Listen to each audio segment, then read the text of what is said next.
Hello, everyone, and welcome to another episode of The Powerful Man Show. I am your host, Doug Holt, with my co-host, Tim, the Powerful Man Matthews. What's going on, brother? Yeah, I'm in a new room. Hopefully this connection lasts. I was rather stressed at the end of the last episode, as you were aware. It's all good, man. I'm sure the guys all get it, especially in COVID. You and I have been working together remotely for like 3 years now, maybe roughly, or something like that. Somewhere in that ballpark. But, nowadays everybody gets the idea. I posted something on social just saying, look, because I had someone I work with, comes to my house and works out of here behind me a couple days a week. And she let her dog in, the dog's running down. I'm on a recording. So I'm like, all right, I need one of those big on air, type deals to go out there. There's all kinds of things that happen with COVID, and it just makes it interesting. But we always want to hear your voice, my friend. So glad to have you back. Yeah, glad to be here. Speaking of COVID, there's a topic I want to bring to the table, which I think is really interesting. And that's why we got the title for this one is Drink a Little Drink, Smoke a Little Smoke, right? It's a song. It's a country song here in the States. You probably never heard of. And I don't even know the name of it. And I'm certainly not going to try to sing it for everybody because I wouldn't want to butcher it. But one of the things that I've seen for COVID, especially, well, COVID's exaggerated for a lot of guys, but you already know some of this, Tim. But one of the things that we've done within the brotherhood, within the movement, we invited all alumni into it, was to do a 30-day, basically not only a 30-day of no alcohol or substances, right, for 30 days, but also a deep dive into what are your triggers? Why are you drinking? Why are you doing? Where does this fit into your life? And I think that's a lot. It's really different. That's why some of these guys raise their hands. None of the guys have a problem, so to speak, with alcohol or drugs or anything. But the guys wanted to know, hey, where does this fit into my life? Is this adding to my life or is this taking away? And we've been doing a lot of work on that. It's been really interesting. And the reason I bring this up, and this is not to call anybody out, but the reason I bring it up is we've had, within 4 or 5 days, and these are elite businessmen. These aren't chumps, that are rolling around. And they're very healthy. And these guys have been through the program. We've had people already within 4 days miss the mark. Right? No. Alcohol is not a problem in my life, Doug. It's no issues. No. I just, I have a couple beers with the guys or, maybe have a couple beers here and there. 4 days in, we've already had people miss the mark. You mean have a drink? Yeah. Wow. And I share this because I think it's relevant and where I think, and you and I have talked about this because I see it come up when guys get really open and honest of the percentage of men who say, yeah, I probably drink a little too much or smoke a little too much pot or whatever it is. Some guys it's Coke, what have you. But I'm going to talk about for this conversation, let's just talk about drinking and people, you can extrapolate whatever it is that you like to do.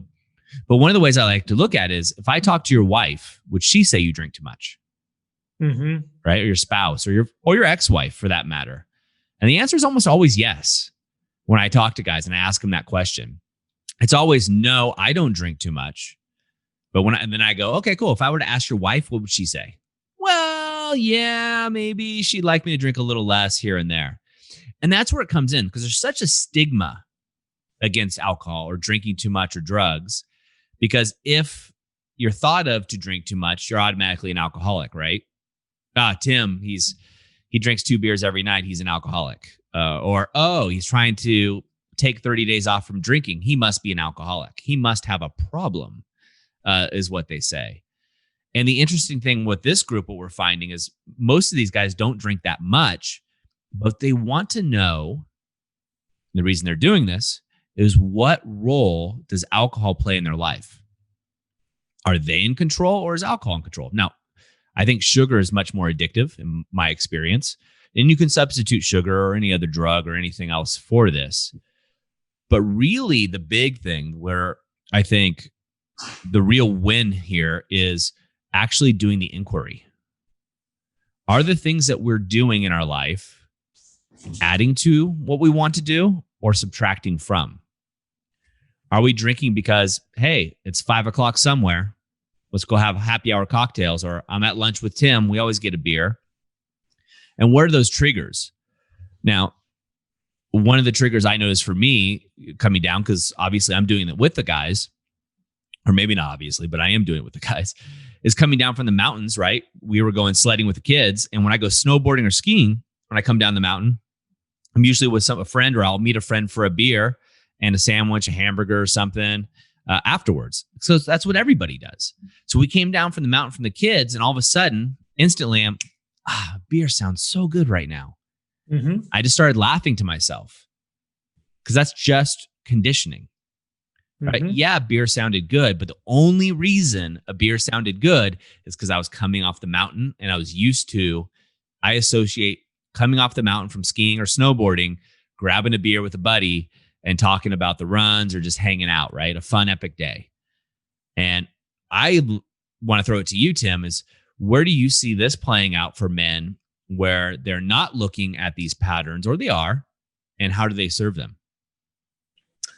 Yeah, it's interesting. There's so much value, right, in being involved in things like this, because at the end of the day, we just can't see our own blind spots. It's a great question to consider. Okay, no, I'm not an alcoholic, not alcoholic, but I don't drink too much, or what will my wife say? And, that could be tinted a little bit to the relationship, but regardless, if there is any hesitation then, there might be something in it for you. And sometimes, like you've said, it is just habit, right? Coming off the mountain, and if you can have one beer and it just stays there, or two beers, or, and then, maybe it's just a habit. Whereas if it's, right, I crave that beer, I need that beer, and one beer turns to two, and two to three, and, you're then doing it most nights. And like you said, the key thing is, does this control you, or do you control it? Right? That's the key. And in terms of where it plays out in the men's lives, it's kind of like the fast, right? So I'm fasting right now, as you guys know, or may not know. And the first time I did this, what I found really interesting that I wasn't expecting to find out about myself was my relationship with food. Yeah. I learned a lot about how I was using food. I'd use it when emotions were arising inside of me. I would then go and eat. I would never have labeled myself an emotional eater, because, if you compare me to, let's say, somebody that's obese, then yeah, I'm not an emotional eater. But by the definition, I was. I didn't want to deal and sit with the emotion, whether it was, I don't know, anger. And it wasn't like I was going and gorging on a tub of ice cream. I was just going and grabbing a snack. But even still, that snack was a distraction from what was going on inside of me, and that's how I was using food. Point being is, with alcohol, I think this is what maybe some of these guys are starting to realize throughout this process, is how they use it. And if you're using it to escape, or to distract, or to hide, or to numb, then you get to lean, in my opinion, you get to lean into that. And that doesn't mean you never drink again, but it's just about having a healthy relationship with alcohol, right? So that you then control it and it becomes conscious. That's the key, right? Consciousness. So what I don't want to get into in this episode is 2 drinks too much, 3 drinks too much, 18 drinks too much at all. There's no judgment here. That's the first thing when we form this group for this 30 days, 0 judgment, right? Mm-hmm. I have more respect for the guys that came clean and said, fuck, I drank, I lost it. I got stressed. I went out, got a 6-pack, and I had 4 beers. Right. So but I have more respect for them. And in the end, I'm starting over. Right. And I'm doing the journaling exercises because I wasn't doing them. Mm-hmm. Right? So it becomes really interesting.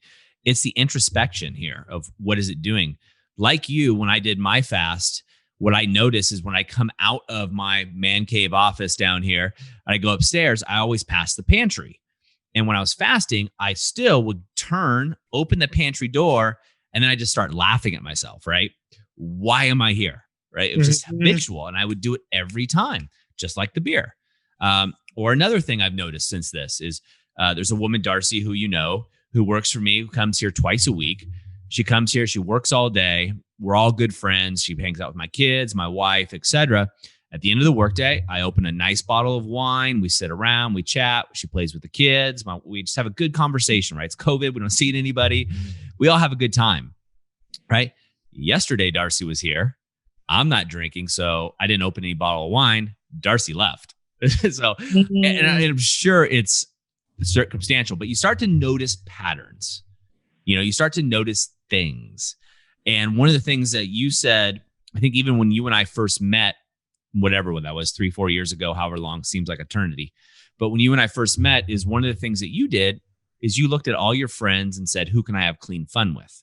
Right. That's a requirement for me. The thing I think this is really important when I say drink a little drink, smoke a little smoke. Why are you doing it? Right. If you're going, hey man, I just want to clear my head. I want to turn off the noise. I'm going to smoke. I'm going to drink. I'm going to do it. Cool. You're doing it consciously. You're doing it as a choice. No judgment. Or if you're like, hey, I just want to get drunk tonight, or I'm going to go to happy hour or whatever. Awesome. If it's conscious. What I want to narrow down and get across to the guys listening to this is when it doesn't become conscious and it becomes hiding out, right? Are you doing this to hide out? Are you doing this for whatever reason, just because you've been doing it for years, right? Years and years and years. Every night at 5 o'clock, you make a cocktail. 6 o'clock, you have your second one. 7 o'clock, you have your fifth one, right? And then you're passing out in bed. You wake up the next morning. I've talked about this before. 6 a.m. you says, I'm not drinking today. I'm going to work out. I'm going to nail today. 6 p.m. you says, 1 drink, 2 drinks. It was a rough day. And you repeat that pattern. And the key there is that they're relying on willpower, right? They've not done the introspection in that instance to understand. It's kind of symptom versus root cause. The problem isn't the drink. The problem is what you're using the drink to do.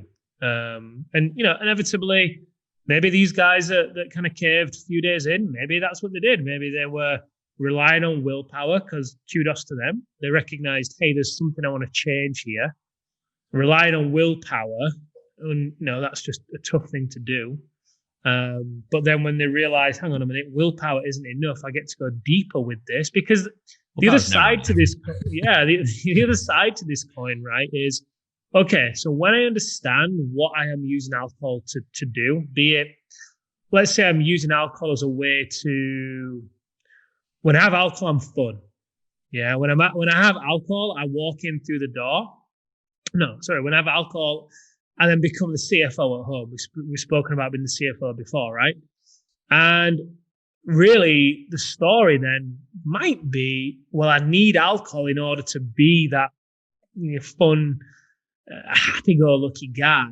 Okay, so you're using alcohol as an excuse or a gateway to be more of who you want to be. Okay, so if you take alcohol out of the picture, that will then require you maybe to get a little bit uncomfortable and be vulnerable and express a side of you that, is this side going to look silly? Is it going to be rejected? Is it whatever, right? So it's you start to lean into what you're using it for. And it's a really powerful, it's like a leak in a bucket, right? We've spoken about this before. You've got a bucket, you're trying to fill it with water, you're turning up the pressure on the tap, and the bucket just isn't rising. And you look in there and there's a few holes, there's a few leaks. Well, when you start to plug those leaks, guess what? The bucket rises. And this relationship with alcohol might be one of those leaks that you can plug. And it's not about never drinking again. It's not about that. It's just about, again, like you said, the consciousness around it. Yeah. I mean, you're fast. You're going to eat again, right? I mean, it's not like you're. Yeah. That was the whole idea with this is you get to choose how many, after this, you might want to go, hey, let's drink a beer, right? Who cares? But the point being is getting clarity around it, right? And getting clarity what you want to do. I was talking to one of the guys that's in the group with us, amazing guys in the Brotherhood, which is one of our 1-year mastermind groups. The guys must go through the activation method to get into. But, and he and I were talking, he was like, it's not really a big deal for me. And as the conversation progressed a little bit, I was asking, he talks about social anxiety. I drink at social events. And I went through my own history. I started business when I was in my early 20s. I was the youngest business owner on State Street in Santa Barbara, California. And it was like the main drag. And I didn't know what the heck I was doing, right? but I tried to act older, and I go to all these like networking events, right? Because that's what you're supposed to do. And I would be socially inept, really. Looking back at it, I was just nervous. Everybody was in suits, and who was I? And my story was I was so young, and da da da. And you start drinking, right? Get a glass of wine. There's always wine in Santa Barbara, right? Everywhere you go. Get a glass of wine. Cool. Kind of drinking it quickly. No big deal. Talking to people. Second glass of wine. No big deal. Third glass of wine. No big deal. In the fourth glass of wine, you're not even buzzed. All of a sudden, boom, it hits you. You're like, holy cow, all the alcohol hits you at one time. And you find yourself, and which is embarrassing. And this guy was saying, oh my God, it's the same thing that's happened to me. Right. He was relating. I was at a party, and this is an amazing dude. He's at a party and nothing was going on, was hanging out. All of a sudden, next thing, no buzz to blackout drunk. And this is a common occurrence, and people don't want to talk about it. Right. And because there's a stigma behind it. What I'm trying to do is rip off the stigma and go, what's really going on? And to your point, Tim, what happens is guys get to learn who they are as a real man, what we call a powerful man. And until they get to that point, really tough to look deeply at this situation. Really tough. And it's hard for them to go to the party and be without alcohol, or it's hard to do these things without that crutch. Guys that go through the program, obviously, especially the Alpha Resets, they have a different perspective, right? They're very secure with themselves, so they can look at this from a different lens. Case in point, I invited one of our alumni into the group. Just said, hey man, this might be for you. Just want to throw it out to you. No stigmas, nothing. Just thought of you. And he came back with me. He's like, Doug, alcohol's not a problem in my life, et cetera, et cetera. Now, granted, I've been coaching for over 20 years, so you can read between the lines fairly easily. And it's not this, it's not that. And I was like, well, you have the opportunity just to take a deeper look if you want to. Like, go through these exercises that we have and do this and do the work. It's 30 friggin' days. No big deal, right? And he said no. And I think it's because, and this is no judgment on him at all, right? But it's in these situations that people don't want to look at it, right? We come up with this excuse, I'm not fat, right? And then all of a sudden it gets too late and you're 300 pounds. Or I don't have a drinking problem yet. People around you are like, hey, you're drinking a little too much here, going through there. It's before that would be the ideal, but otherwise taking stock of where you are and why you're doing what you're doing. And I'll tell you what, Tim, I think that this bleeds over to men's businesses. Oh, for sure. And this bleeds over to their relationships, because you can't have authentic, deep, connected relation with somebody unless you're fully present. And alcohol is a depressant, right? Pot is a depressant. Cocaine's a stimulant, et cetera, et cetera. You can't be fully present with the person to really be there. And you can't be fully, whether it be a father or as a husband. And so you're giving yourself the opportunity or the possibility of missing out. Yeah, for now, sure. You may choose to still do it, but you got to make sure it's a choice, is what I'm trying to say. Yeah, I mean, again, back to why do you use alcohol, or how do you use alcohol? For all the guys I've spoken to anyway, the way that they've used it, similar to how they've used money, similar to how they've used cars, similar to how they've used possessions, is to fill themselves up, because they arrive home from work, and honestly, they feel like they've been meeting everybody else's needs but themselves.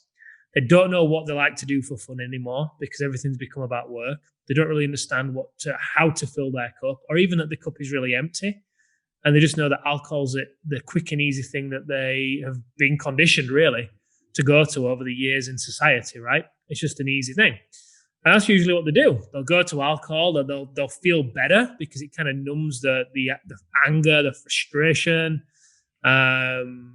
Sometimes it even gives the guys an outlet. It gives them an excuse to express the anger that they're feeling. It gives them an excuse to start shouting at the kids or the wife. And, a lot of the guys like to say they don't do that, but a lot of the guys also say they do. Not saying anyone does or doesn't, but point I'm making here is, you say it bleeds over into business. It certainly does. Often, the way that you unconsciously use alcohol is probably going to be the same way you use your business and money and other things outside of yourself. Well, it's living from the outside. It can be, anyway, living from the outside in, depending on how you're using it. Yeah, I can't agree. And I can't remember who said this, and it may have been David Dieta, who's written a lot of books, especially around masculinity and things of that nature. But when we talk about masculine versus feminine, it's the feminine's nature to dance, have sex, or drink to open up, right? Women drink to open up or have sex to open up and to receive.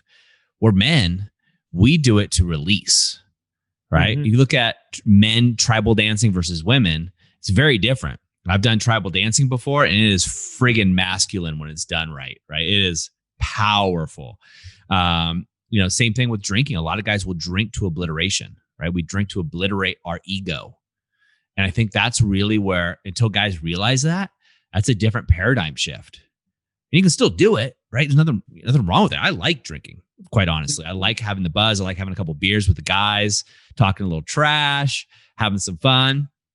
But you got to be conscious about it and then recognize your triggers, in my opinion, of why are you doing it?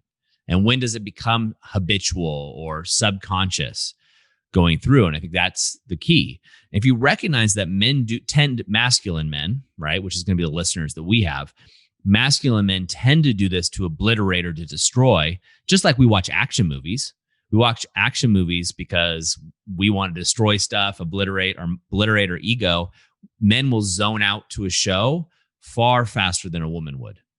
Far faster, right? Because we're obliterating the ego. Let's jump into the show. Let's watch sports, right? Contact, etc. Let's watch leads lose, whatever it may be, right? We'll watch something or we'll do something just for the obliteration effect. And alcohol, pot, what have you, is the obliteration of the ego. It's the same thing. But you got to be conscious about what you're doing. And it's a slippery slope. And I'm guessing most listeners, business owners especially, have been in situations in business with either themselves or somebody else, a colleague or what have you, has started to drink too much, right? And then they start stumbling their words and they start losing their perspective, their edge, not knowingly, right? And that's the difference, the not knowingly part. Yeah, for sure. Yeah, it reminds me of the time when I almost died from taking too many drugs. I think back to that time and the way I used to use alcohol and recreational drugs was as a way to escape. I kind of used to pride myself on being the life and soul of the party, if you will. And I was kind of known for it. Not the you can't imagine that, can you, Doug? No. You're the center of attention? No. Yeah. So point being is bringing it back to the point when I realized, I was so empty back then. But then as I started to do the work on myself, when I realized, hang on a minute, I really understood why I was using the alcohol in the way that I was. And, it wasn't a big deal, right? We all said, not a big deal. I'm not an alcoholic, compared to whatever. And, but I've got control. When I started to do the work on myself and I started to feel good about myself without needing things outside of me, oh my God, it was addictive. It was great just to experience peace and connection and kind of like you walking through life, just floating through life to a degree. And then that's what led to the whole rule around, hey, I want to be in relationship with friends who I can have clean fun with, because alcohol for me at that point had almost done a complete 180. I used to use it to escape how I felt and I used to enjoy that.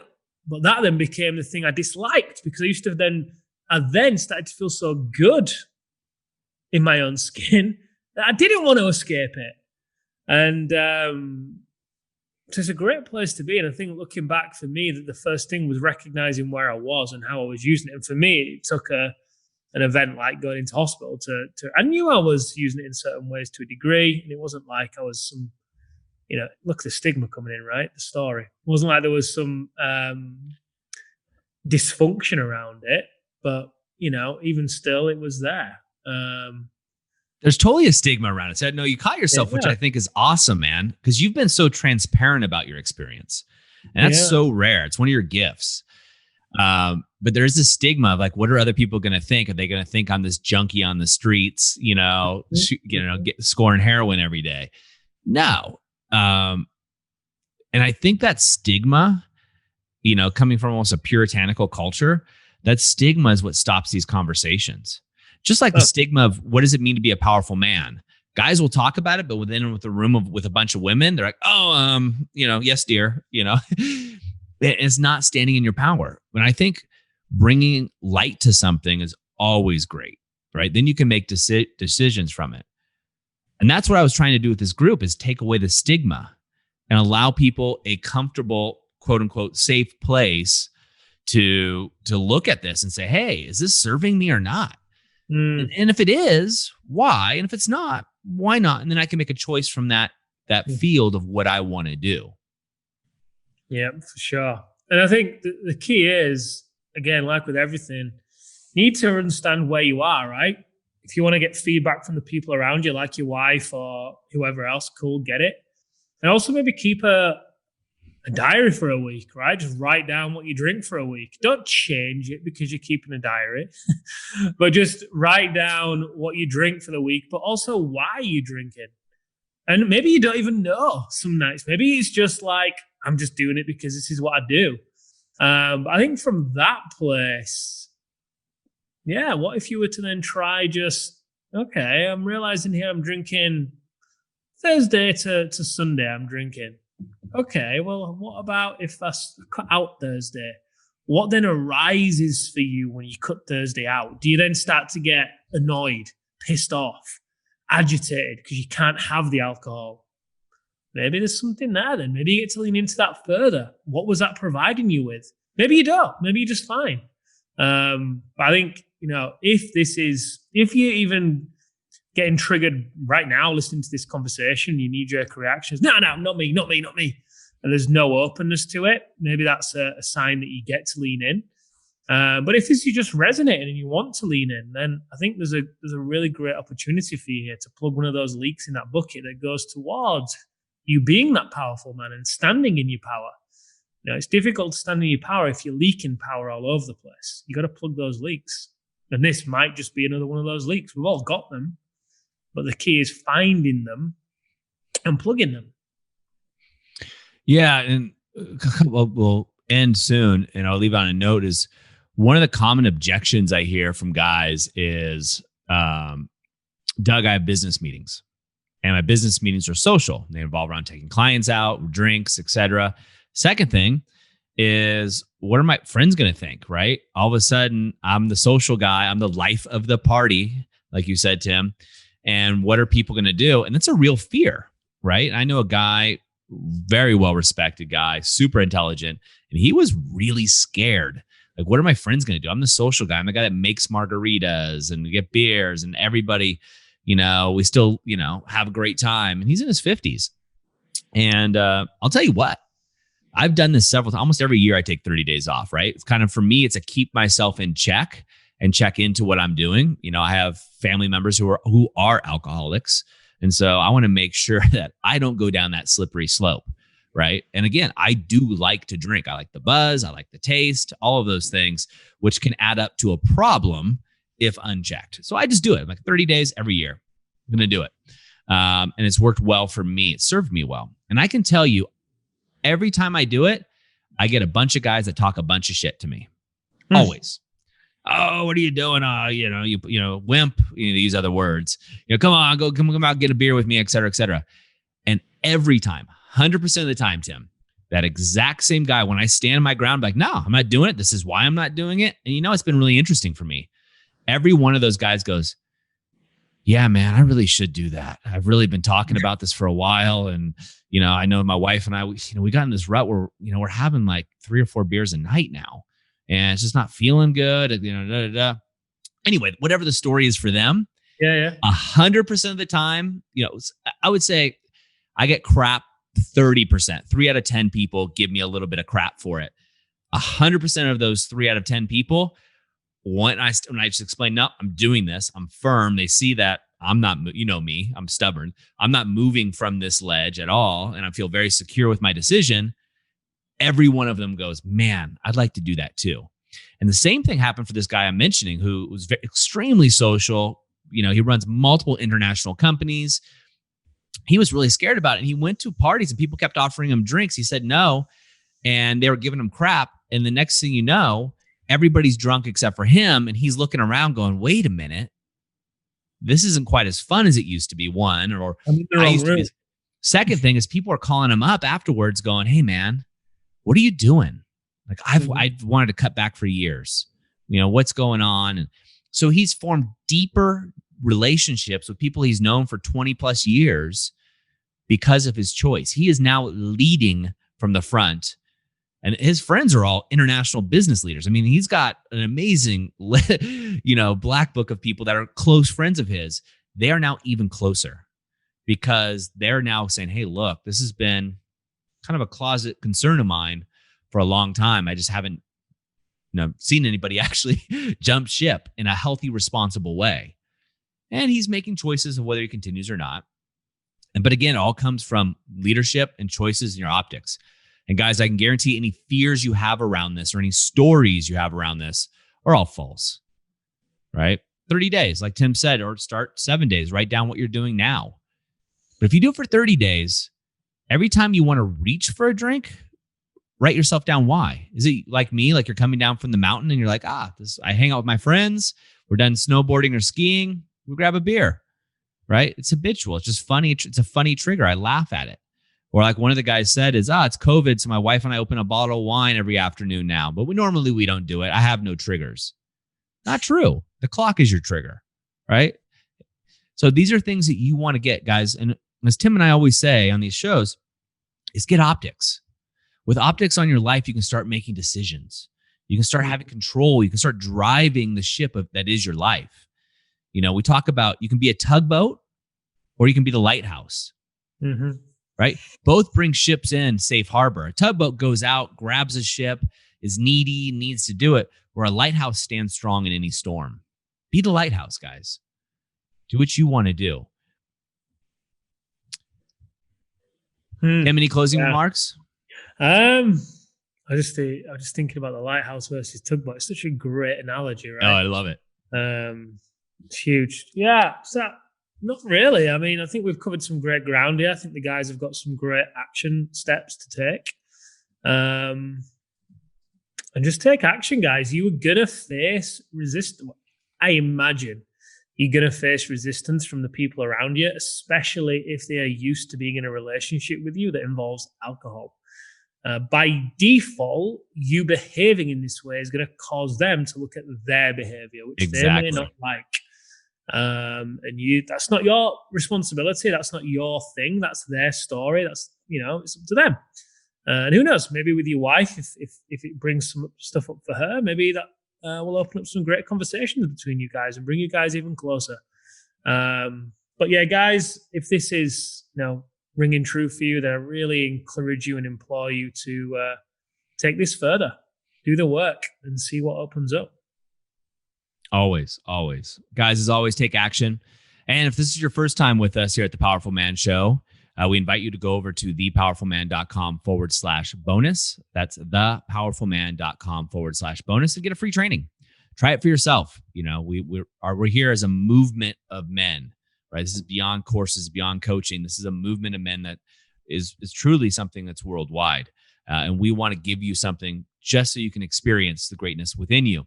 And of course, if you've been with us for a while, I'm going to ask the same thing I've asked the last couple of times, because it means so much to me to see and for Tim to really help other men, is go leave us a review. It takes 30 seconds, maybe tops, on the platform that you catch this on.